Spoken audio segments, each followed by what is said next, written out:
Well, good morning everyone and welcome to our webinar on the outlook for business travel and meetings. My name's Matt Costin. For those who don't know me, I'm MD of BVA BDRC's Specialist Travel and Hospitality Insight Practice. And today I'm delighted to welcome once again Ali Powell, Founder and Managing Director of Commercial Acceleration. Ali's one of the leading business growth experts in the hospitality field, and she describes her core skill as being revenue growth, not a bad one to have in the current climate. Many of you will know her anyway from her 25 years in management roles across IHG, Hilton and Whitbread Premier Inn. She's no stranger to an award, having been named Businesswoman of the Year, and also been recognised for Turnaround of the Decade, no less, for her work as Chief Commercial Officer at Fitness First. Ali, welcome and delighted you can join us. One thing we should mention at the start is that we've pre-recorded the first part of this presentation to enable us to answer questions as we go. So if you do have a question, by all means use the question functionality and we'll endeavour to answer it. Ali will be coming onto the virtual stage live to talk about innovation and opportunities, and we'll both be there at the end of the session for a roundup of key points and just to take on any remaining questions you submitted during the second half of the session. So let's cut to the chase. The general consensus is that the next 12 months is going to be a challenging one for the hospitality industry, with corporate demand and meetings and events widely assumed to be among the segments where rebuilding demand will be most challenging. But one thing we've come to accept during this period is that the mood and outlook of both businesses and consumers is closely linked to the latest headlines, so they can change very quickly as events unfold. At BVA BDRC, as many of you will be aware, we've been using the tools of our trade to track UK consumer and business sentiment more or less continuously since the start of the crisis in March. And some of the consumer and business sentiment data we'll be sharing with you in this session was collected as recently as last week, so hot off the press. While we can't promise to leave you with a vision of broad, sunlit uplands for the weeks and months ahead, we hope to be able to share some reasons for optimism and some hints around demand, where demand may be most resilient. So in terms of the agenda, I'm going to set the scene with an update on the general mood of consumers and businesses. We're then going to take a look at some of the demand outlook measures for business travel and meetings, before Ali is going to discuss some of the emerging opportunities for hotels and venues to innovate and develop new sources of revenue. So let's start with a look at how consumers are feeling about the coronavirus situation. So the data you can see in the chart in front of you is based on our nationally representative consumer survey, which has been tracking sentiment since March, initially on a weekly basis, and since the start of September on a fortnightly basis. The most recent fieldwork was conducted last week, starting on Monday the 9th of November, the day that the Pfizer vaccine was announced. And what we have here is the single biggest wave-on-wave shift in sentiment since mid-April, with a 20-point reduction in the proportion of the population who fear the worst is still to come, and a 10-point jump in the proportion which believes the worst is now behind us. Now, let's keep this in context. It more or less takes us back to early September, pre-second wave fears in terms of consumer sentiment. Indeed, it's a less positive outlook than that which we recorded way back in early May, when many people dared to believe that we would overcome the crisis quickly. However, it's a positive step in the right direction, and if the momentum on the vaccine front can be maintained over the coming days and weeks, and doubtless there will be some twists and turns to come, we ought to see a further upturn in consumer positivity, which is good news for business and in turn gives some grounds for optimism for an uptick in business activity and discretionary corporate spend.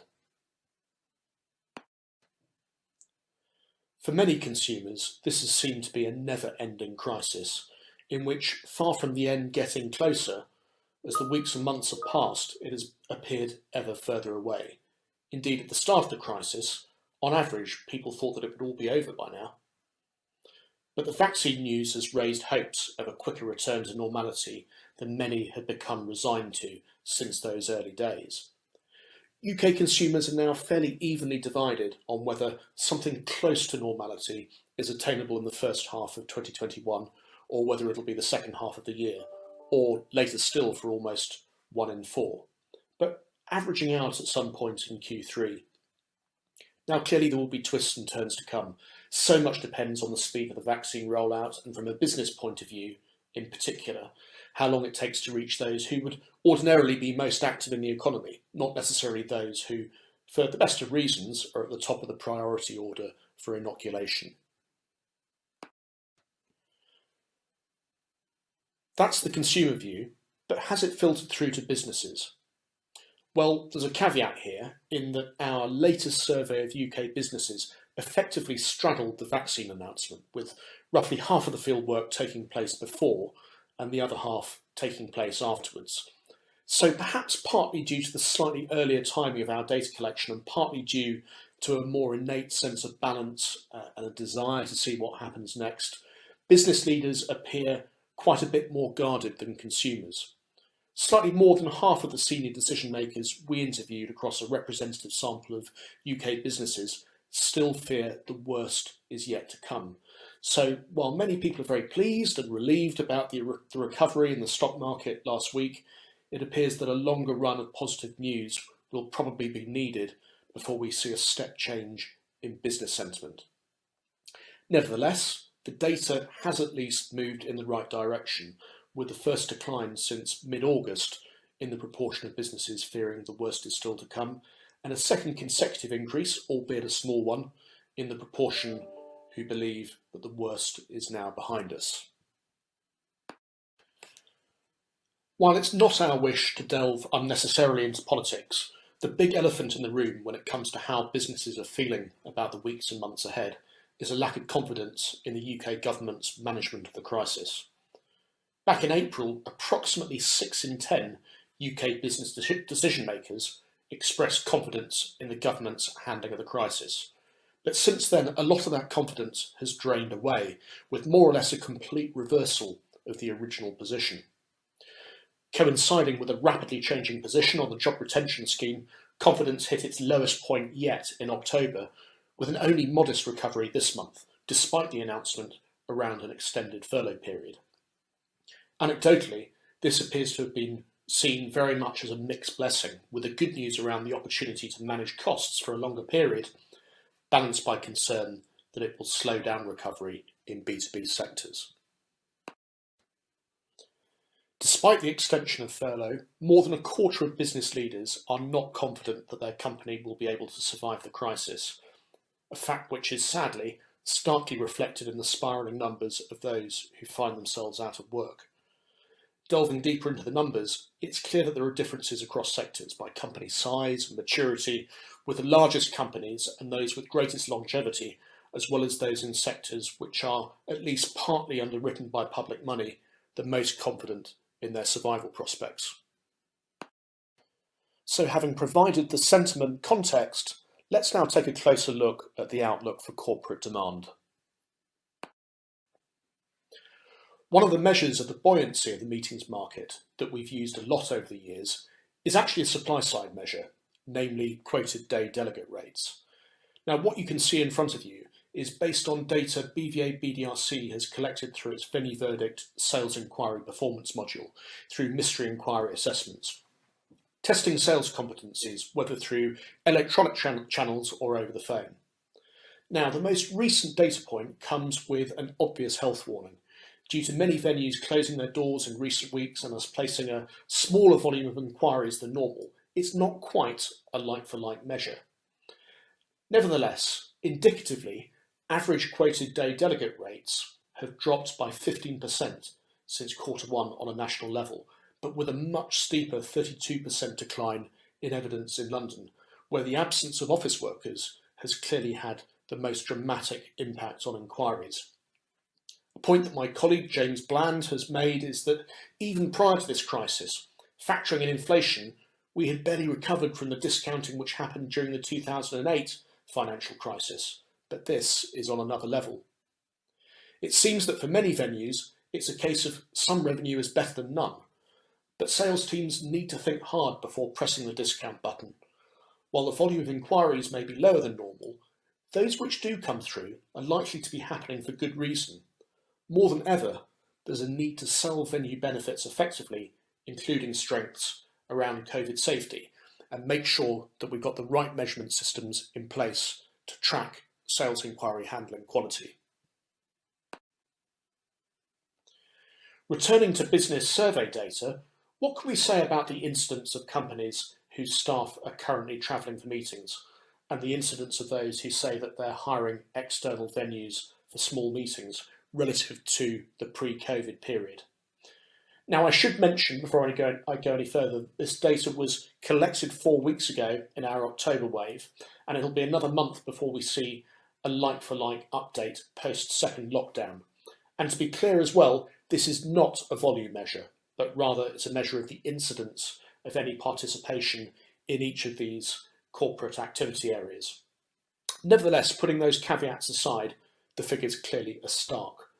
The proportion of businesses which report that at least some of their staff are travelling for meetings within the UK is at about 55% of normal levels and 35% for international meetings. Meanwhile, the proportion of companies telling us that they're hiring external venues for small meetings is at about 19% of the pre-COVID incidence. In our October survey, we also asked those businesses which do not currently have staff working on company premises and those which normally hire external venues but are currently not doing so when they anticipate resumption of normal working and meeting habits.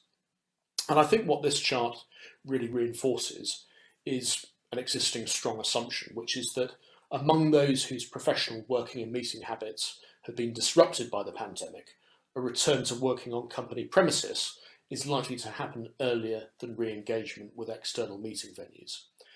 Cumulatively, 2/3 of businesses that have ceased to have people working on company premises expect to have people back in some time in Q2 next year.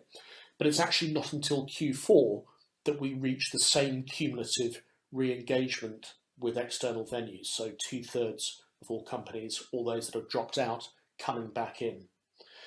While this does lend weight to the view that recovery in demand will be gradual through next year rather than back with a bang in Q1, what we actually found somewhat reassuring was that it was a relatively small proportion of companies saying that they didn't have any idea when they would be re-engaging with external venues or that they would never be back. So if that's a measure of the timing of re-engagement with external venues, what are companies saying about volume and frequency expectations in the year ahead relative to the 12 months we've just had? Well, given that 3 to 4 months of the last 12 were pre-COVID, it's perhaps not a complete surprise that there are more business leaders saying they expect to make less use of external venues than are saying that it'll be more. But if, like me, you prefer your glass half full to half empty, 60% of those that have used external venues in the last 12 months say that they expect usage levels to remain the same or to increase. And again, this is based on data we collected before the vaccine news. What's also positive here is that the share of companies which anticipate making greater use of event space nudges upwards when we just focus on those companies which are something more than just occasional buyers of external space. So it appears that there are pockets of stronger demand to be had from those that are already well engaged with the sector, and also from certain sectors which are likely to see greater resilience, construction being one example. Interestingly, when we consider the wider transient business travel market and ask the same question to those companies which normally have employees travelling for business, but not currently, we can see that the timelines for re-engagement in 2021 probably sit somewhere between the return to working on company premises and the return to hiring external venues. About 1 in 4 of those who normally have people travelling on business within the UK but don't currently reckon that they'll be re-engaging in Q1. Now, while clearly this is only a small share of the currently missing corporate demand, it does suggest that we ought to see a meaningful uplift in the early part of next year. Of course, always subject to events and the position taken by government at the time. Cumulatively, more than 3/4 of companies whose employees have ceased to travel on business, be it in the UK or overseas, expect to be re-engaging with corporate travel by this time next year. Now, just to be absolutely clear, this is not a forecast of demand recovery in terms of volume or occupancy, but it is, I think, a somewhat reassuring message that business leaders do still see a future for corporate travel, that it's not going to be consigned to history simply because at the moment professional life for many has been reduced to a seemingly endless diet of Teams and Zoom calls. Before I hand over to Ali to talk through the really interesting stuff around innovation and opportunity, here's another reason to consider your glass half full, and it's data we collect on behalf of Visit Britain from our consumer tracker, so thank you to Visit Britain for allowing us to share this. Among those who are anticipating less engagement with business travel than normal between time of interview and the end of the year, we asked them to tell us more about the circumstances of their decision making. Now, of course, a number of different factors can apply here, which is why the very eagle-eyed among you will have already noticed that the percentages add up to more than 100. But what I think is interesting is that postponement is mentioned more widely than outright cancellation, which again offers some hope of demand being deferred to next year. And what's also interesting is that for a minority, but 17%, so a reasonably significant minority of those who anticipate travelling less, it is perceptions around availability of appropriate accommodation that forms at least part of the decision-making rationale. And with that, over to you, Ali. Thank you, Matt. So I'm going to be talking about innovations and opportunities that we've seen and what we could do to act now to try to generate some revenues. So there's two big themes I'm going to be talking through. The first is on hybrid meetings, and the second is around corporate subscriptions and memberships.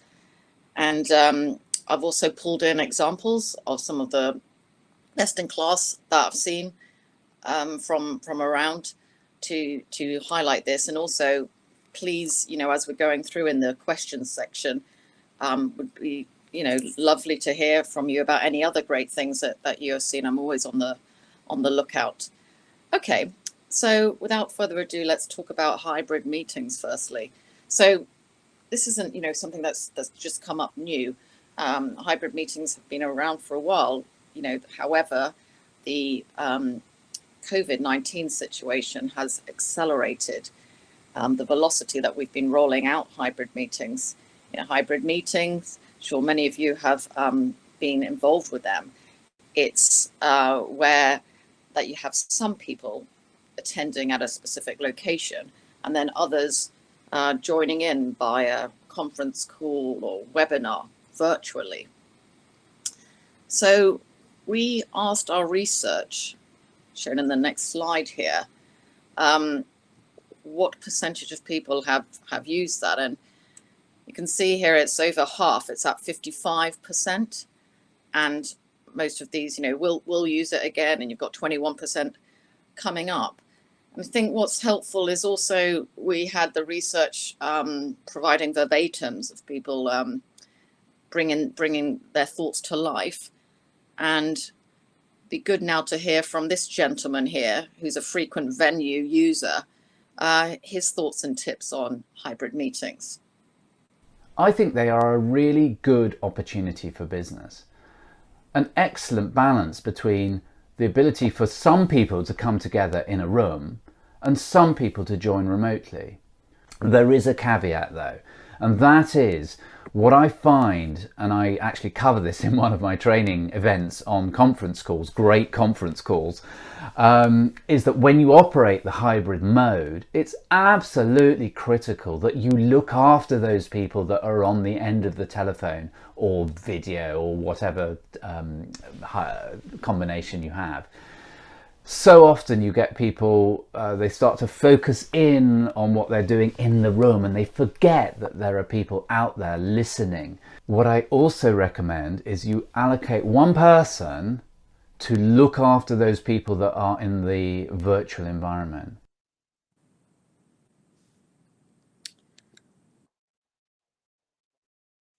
So that was great to hear his thoughts, positive, and we've all seen them, making more and more appearances. So one example that came up in the Sky News very recently, we've put the headline there, was top hotelier takes a punt as coronavirus brings industries to its knees. You'll see there is a general manager there, Sally Beck of the Royal Lancaster Hotel in London, who really had this early adopter advantage on embracing technology to be able to create a demand, for this space. And it'd be good now just to hear from Sally. I've been interviewing her on her thoughts about creativity and resilience in this area. I think by being creative in this marketplace, you can create market. We have built an XR studio, which is a mixed reality studio, which we've partnered with Smart AV, and it's about £1.8 million worth of kit, and it allows our clients to have a mixture of actual reality and virtual reality communication with their offices. And I mean, today it's fully booked, and the company that's using it are communicating globally to 50,000 team members, and they're using it wonderfully. And that business is creating us event business, room hire, food and beverage, and is another tool to get us through until our bedroom business returns.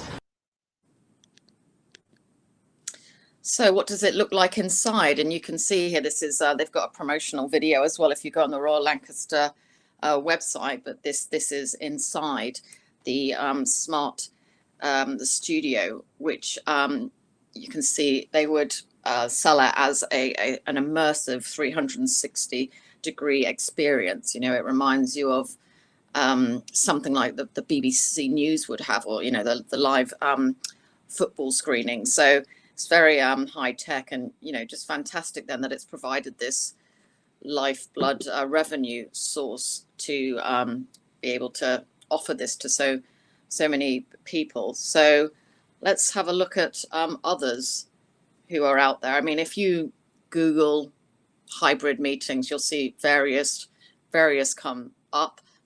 We've got the typical lights here of like specialists in the sector, etc. Venues, Warwick, conferences, Royal College of Physicians.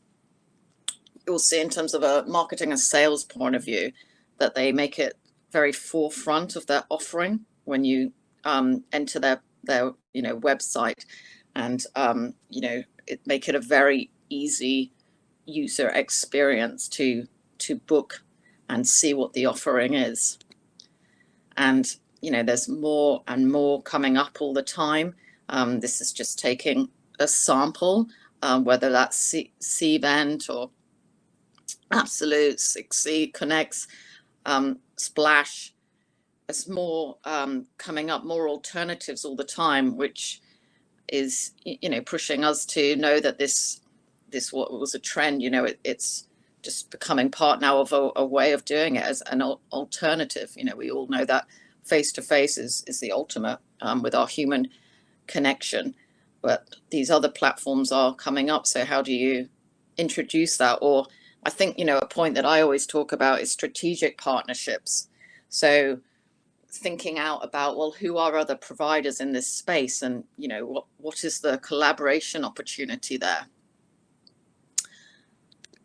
So another good example to show in terms of someone really embracing hybrid meetings.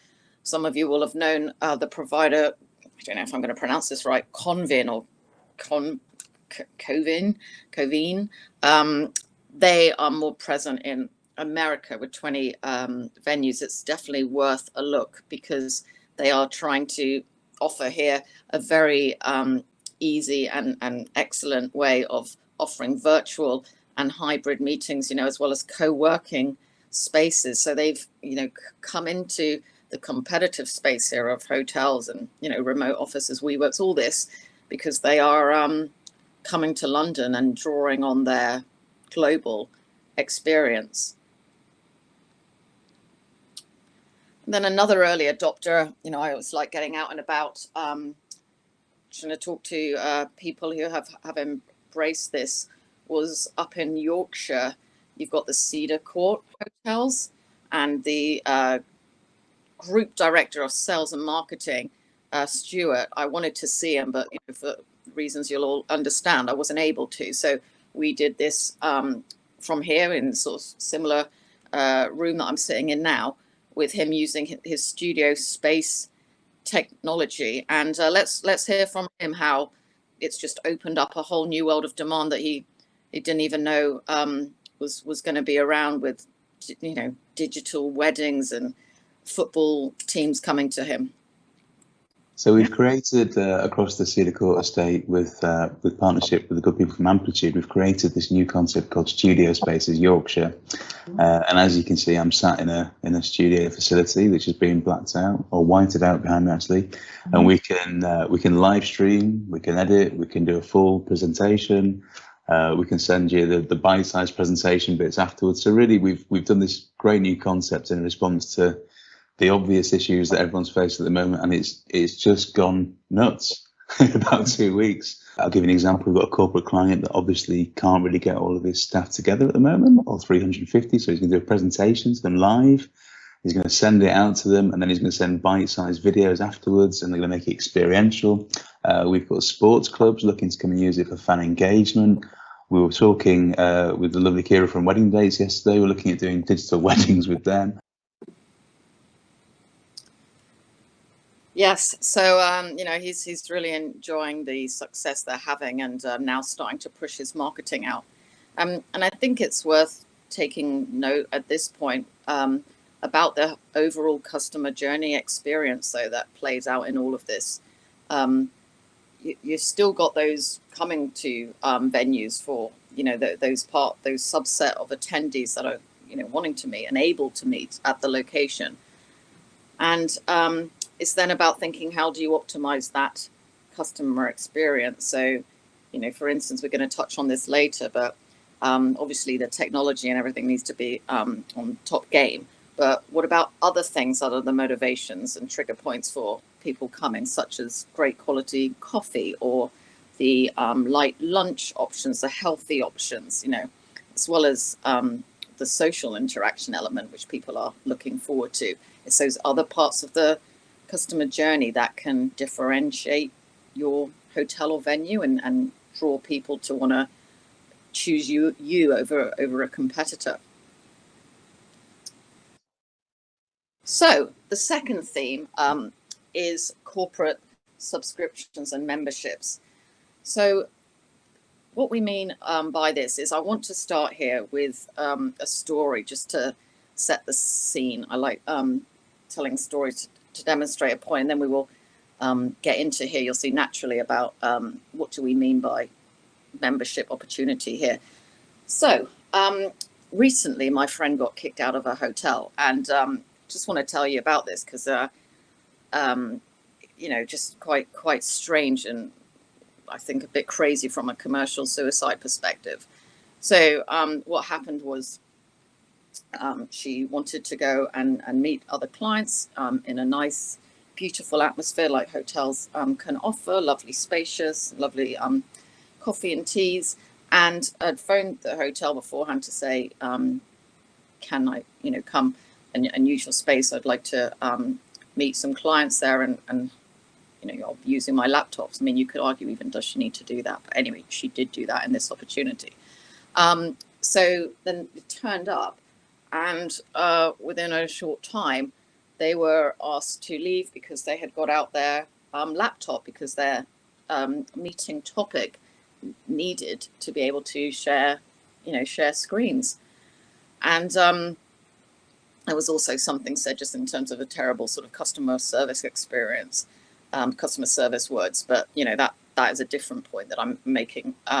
The point here was about, I couldn't quite believe this story. I had to then go experience it myself, you know, because I'm always on the hunt for ways to improve revenue generation. And I just thought that's just really interesting, let's say in a positive way, that in these times when everyone is so desperate for revenue and getting customers voluntarily to want to come and use your premise, why you would ban laptops, or what are the ways around that? I mean, and this is a whole other show in itself. But why this leads to our theme is about, then thinking through with the general manager, right, well, what else could have been done here? Other scenarios that you could do right now to embrace this this revenue opportunity. So this is where a type of corporate membership or subscription, whatever word you prefer to insert there, would happen. The fact that people are wanting to come to this premise and use it for meetings, could you, for instance, offer a corporate membership? So say for £200 a month, the price point is going to vary on the offering and the location, and other factors. I totally understand that, but just fictionally, what if it was that amount, and then someone can use that as a home away from home to go enjoy whenever they want to use the space? It's a win for the customer, and also it's a great commercial win, because then you can build up this membership, this repeat recurring revenue, which is the ultimate profit, to be generating revenues coming in month by month. So yeah, that's the story I wanted to share to set the scene. We do know, obviously, there's been quite a few operators coming out recently about what offerings they've got for day use. Hilton, Accor, Movenpick, we could talk about that, and that is, again, an excellent way of trying to make money for that moment, for that day, whether that's £20 or something, whether you use the lobby or you use the room. But just thinking about the utilization of revenue space and how you maximize that is, with everyone wanting to be part of a community and belonging, could you there make this more of a regular model? So this concept is very familiar to a lot of us. I put some examples up here. Like say Netflix, for example, where we watch our entertainment. We're all used to paying a certain amount of subscription there, or Sky. Then you've got computing and technology in the world of SaaS at the bottom, where you get different tiers of membership, whether you want your basic or your bronze, your silver, your gold. There's all ways that you can cleverly package this commercially. And then, the one on the top left there is, I worked with Fitness First for a few years as their chief commercial officer. And what I loved about the gym space is really embraced as one of their key metrics customer lifetime value. And customer lifetime value is, just thinking of the customer's entire life with you, and not just as sort of one moment of a transaction, but just more how they're going to come again and again. And it's how do you increase their longevity, their duration with you, and also increase the revenue. So in gyms, it's all about the membership, and we would be focused on, could you get it from 18 months, a typical sort of gym membership, to 23 months. And along that way, how do you also inject lots of, profitable revenue? So whether it's for instance, personal training is a nice lucrative revenue source, can be £50 and up for each time. So it's with this sort of thinking that we're now thinking, right, well, how can this play out into the hospitality and leisure space? And, what I was delighted to come across was Citizen M, who have launched something called corporate subscriptions. So I caught up with Leonard de Jong, who is their chief commercial officer, and it'd be great for you to hear a bit of our interview where he talks about this concept now and rolling it out. So, that leads me into the second thing, which I've, been delighted to see that you follow this approach as well, around customer lifetime value, which is about, trying to drive loyalty in your customer lifetime with you, instead of just, a transaction. In gyms where I used to work, we were definitely always looking at how to increase the profitability over the lifetime. For instance, getting a membership from 18 months to be 22 months with, extra revenue in it, like personal trainers. So yeah, would be lovely to hear about your focus on customer lifetime value and how through your business model, you've evolved that with subscriptions and stuff.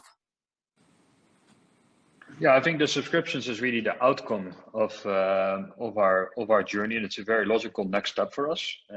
We were asked a lot of times already, why don't you have a loyalty program?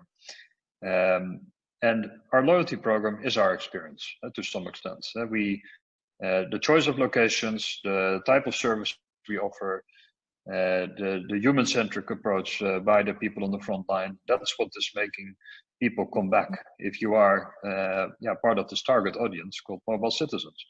And giving a loyalty program free just to people, say here's a loyalty card and now start redeeming, and you never know when you will hit a free room night or something, and bribing people basically to spend the company's money for a private benefit, that didn't work for us. So we've been building up the company, and you can imagine if you're in 2008 offering one hotel at the airport, the business model of subscriptions is really far away. But we have 21 locations now across all the continents in the big cities of the world, and we have another 15 coming. So for us, now the time is ripe to go to those mobile citizens and say, you know what, instead of just using us, why don't we become a little bit more deliberate on the relationship you have with our brand? And for us, that starts with a little investment on their side, the subscription. So during the pandemic, we launched 2 subscriptions. One is a corporate subscription, which is really meant for us to have a conversation with the companies right now, but it will be consumed post-pandemic because it includes a couple of free nights per month. But we also launched a global passport, which is basically an all-you-can-stay subscription for people that are just looking for an alternative right now. And when they're locked up in their homes, they could also cancel their apartment and go live somewhere else. Yeah, fantastic. So I look forward to hearing how that goes with Citizen M. And then I wanted to show you another example of a membership I'd come across. So yeah, I think the only example of hotel memberships before was the one in Oxford, the Soho House. It's more like a leisure proposition. But another one that we came across on the next slide is Village Hotels. So this is great to see. They're launching this co-working spaces with 3 membership types, and on the website here, mobile version, you see it's very, very nice, very easy to do. They've got 3 different types of membership. So you can do flexible memberships, fixed memberships, national memberships, obviously because they got hotels everywhere. So yeah, I would like to go and check this out for sure.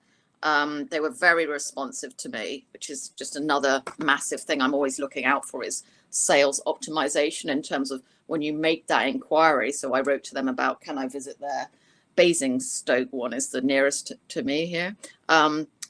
Just very fast coming back, we offer this, and that's what I'm really excited to see, because at the moment, as well, how good are your salespeople at closing and upselling? Just another example is sometimes I'm pretending to book a space.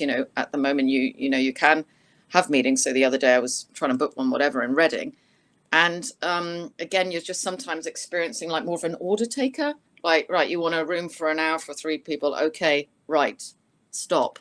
And what the optimal would be more is, right, how can you also make suggestions and recommendations to have a better experience? So would you like any tea or coffee in that? Would you like the room for a few more hours? Would you like lunch?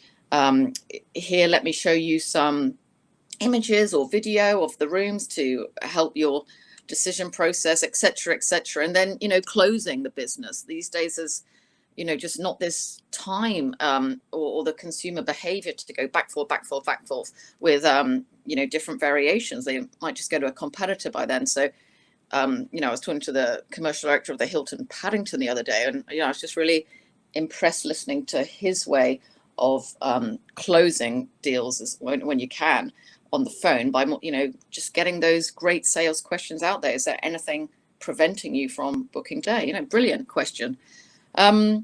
Anyway, back to memberships and subscriptions here. So obviously another question where we asked our research panel what did they think of that, and let's hear from a few of them.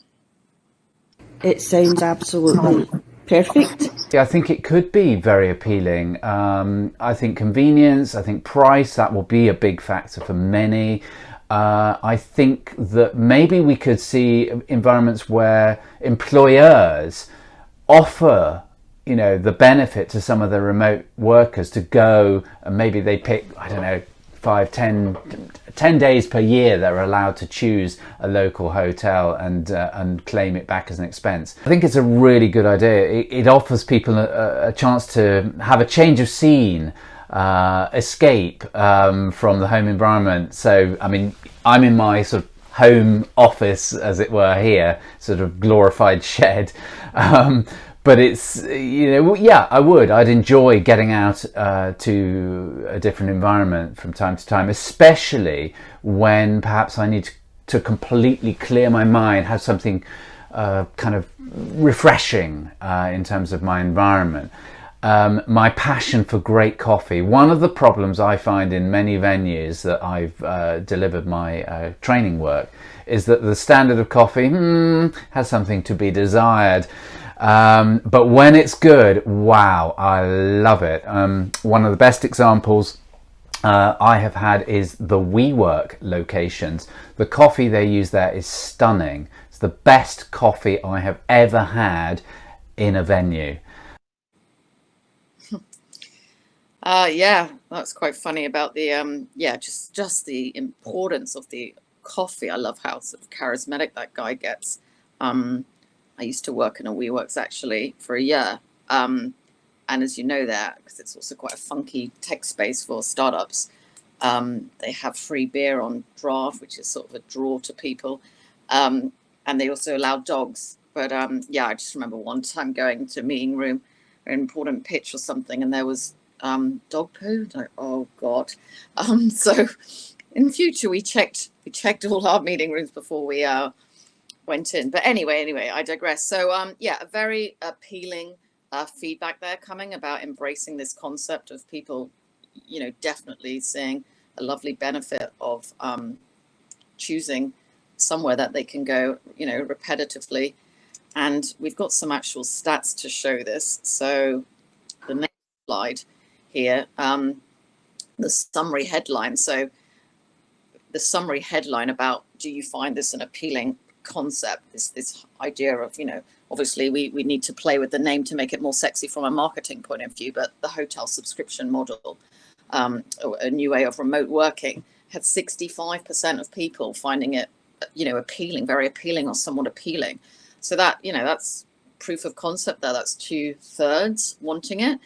And you can see on the left-hand side there, we've just sort of coming up with different features that you could put in these benefits, whether it's unlimited tea and coffee, free car parking, freshly prepared light lunch, use of printing facilities, food and drink discount, could be gym, you know, you've got powerful Wi-Fi as sort of just a hygiene factor there. So it's obviously now the time to creatively think through your specific destination or portfolio, and what could that offering be based on what your range of features you could be. And you know, you could obviously go and do your own research based on your own target market there, and what they would want to do. You know, you could get very scientific about it if you want to, with sort of coin joint analysis and stuff. But anyway, the overall takeout there is it is something I would, you know, recommend people look at as a way of generating revenue, and something that could hopefully be set up pretty quickly, as we're all looking for low-hanging fruit at the moment and controlling the controllables. So, concluding thoughts. Back to Matt. Yes, thank you very much, Ali. Certainly, it's really encouraging, isn't it, to see a generally positive reaction to some of these concepts. But you can see that hybrid in particular is going to be a really competitive field, I think, going forward, with the hotels going head to head with specialist venues, as well as the virtual event platforms like Cvent, Splash, SpotMe, and then the co-working space providers like Convene, looking like really serious contenders in this space, taking a more holistic approach to the provision of space, both physically and digitally. And my concern really for the larger groups is that although they should have the distribution advantage here, but it's challenging for them. They've got to get the owners on board, but it's got to be done quickly, otherwise they risk missing out. I think we've got a few questions that have come through that would just be good to take on here. In fact, similar questions from Rosalind Wilson and Michael Hurst around the use of space. Obviously, we've talked about the possibility of repurposing large amounts of hotel space for kind of co-working space remotely, particularly given that the larger event venues are likely to be seeing kind of smaller meetings in future. Is the assumption that there are going to be fewer large events? What is the the optimal use of space going forward? Is it all about this co-working space, or are there other ideas that you would recommend hotels start to consider? Right. So yeah, I would say, as you say, big, large spaces where they're not small rooms. So yeah, think of ballrooms, think of that sort of size, capacity. What are different creative options that you could use for the moment? So like you say, yes, it would all be lovely if we could get 1.8 million to put in a studio space in ours. And there's a lot of cheaper options out of there. I'm sure, like I say, we can come back to that and send you some afterwards of providers that we've seen coming across as it grows. But what else could you do? So we could be creative here, like say, yes, could you do co-working spaces? Could you do some form of pop-ups or retail? What else locally might be around where you could have strategic partnerships, people wanting to come to use that space? If anyone has any other good examples of how they've seen massive spaces be used, please again interact with us. We were loving seeing all the comments coming through. And another question from Rachel Lester. How would you suggest pricing the subscription options up on the subscription model? Yeah, so brilliant question.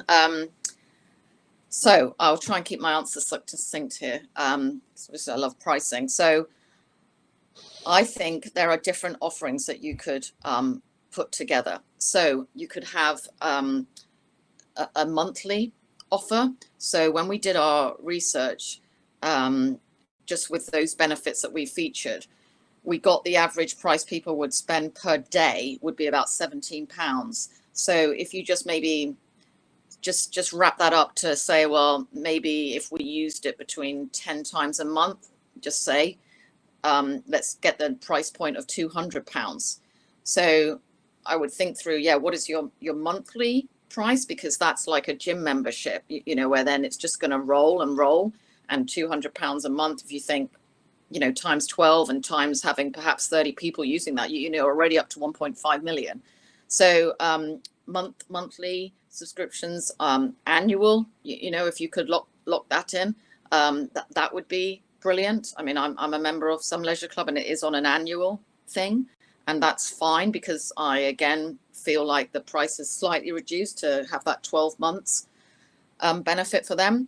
Then there's also the pay-as-you-go option. So obviously this is more about trying to get them to keep coming in a recurring way. So that's less favorable, but you don't want to say no to any revenue. So there's a lot of these out there at the moment, day use ones, where is that £20? Is it £25? Where you're still making money, but you're getting them there, and then they might spend incremental revenue. Might spend money while you're there for bringing your friend in for a glass of wine or something else.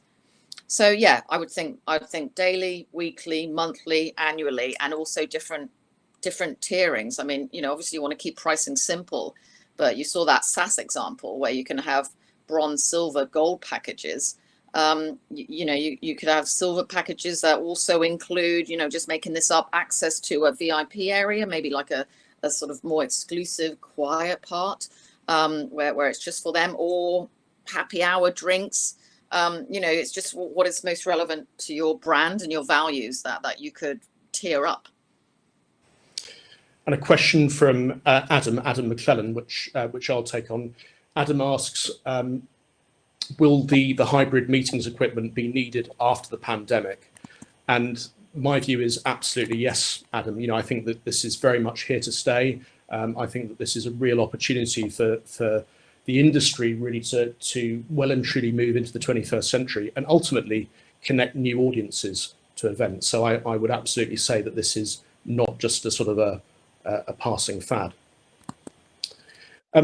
Just a few thoughts really to wrap up from my side, just in terms of the key points taken from all of this. Specifically on corporate meetings and events, for me, the challenge is really to move beyond assessing the outlook for this sector just solely through the lens of when and how much the old business will come back, and place. I think we've got to place at least as much focus on building something that is genuinely new. So, as Sally Beck put it, this is all about creating a new market. And personally, I genuinely believe that this is a dynamic, tenacious, entrepreneurial sector that already has changed a lot in the last 2 or 3 years. But a lot of this change has been around the sort of the distribution models and the sales channels. We're going to need to see at least as much change around the product, and probably a byproduct of this pandemic is going to be an acceleration of change and putting the spotlight onto the product, be it physical or virtual. When you look at both of the main opportunity areas that you spoke about, Ali, hybrid events and the corporate subscription model, it seems to me that two things are going to take on greater strategic importance than they've had historically. And the first of those is network presence and distribution. To really be able to sell the subscription idea beyond local markets and get it onto the radar of decision makers in the big blue chips, it's going to be absolutely crucial that the network presence is sizable enough to make it a convenient proposition for the majority of remote workers. Because at the end of the day, if I've got to drive 15 or 20 minutes down the road to sort of get away from the other half and the kids, yes, okay, it's a nice day away from home, but it's very difficult to justify in terms of time and cost.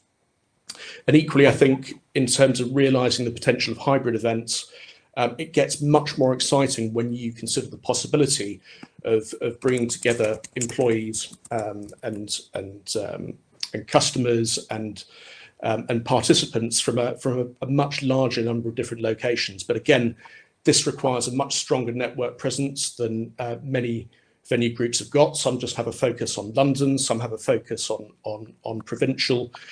Perhaps this requires a more sort of collegiate sense of an approach to this sector. Perhaps there is a real role here to play for consortia in making the most of the opportunity. And the second thing is around experience. And as you know, at BVA BDRC, we have always been absolute evangelists for the importance of offering a great customer experience. And for me, whether it's physical events we're talking about or whether it's hybrid ones, delivering this elevated, personalized event experience, which corporate customers know will deliver a better return on objectives than a meetup on Zoom or Teams, is going to be absolutely crucial. So measuring, managing and benchmarking that experience through tools like Venue Verdict is absolutely key. So just in closing, for those of you who are hungry for more detail around the demand potential of individual sectors and segments, we've only really scratched the audience in terms of the ongoing tracking research that we do with business leaders, in terms of emerging buyer requirements and how to stand out from the crowd and deliver this epic event experience we're talking about. We're actually planning some new research with corporate organisers and some depth interviews with agency principals. So if you do want to participate in this, do please get in touch either with me or with James Bland or Karen Small or Jude Bissett. There'll be a small fee involved, but it will be valuable intelligence in terms of mapping out the route to success in the meetings and events market. So all that's left for me to say is a big thank you to many colleagues who contribute to this session, including our specialist hotels and meetings industry team. Thank you to you, Ali, and of course, thank you also to you for joining us. See you very soon. Very much.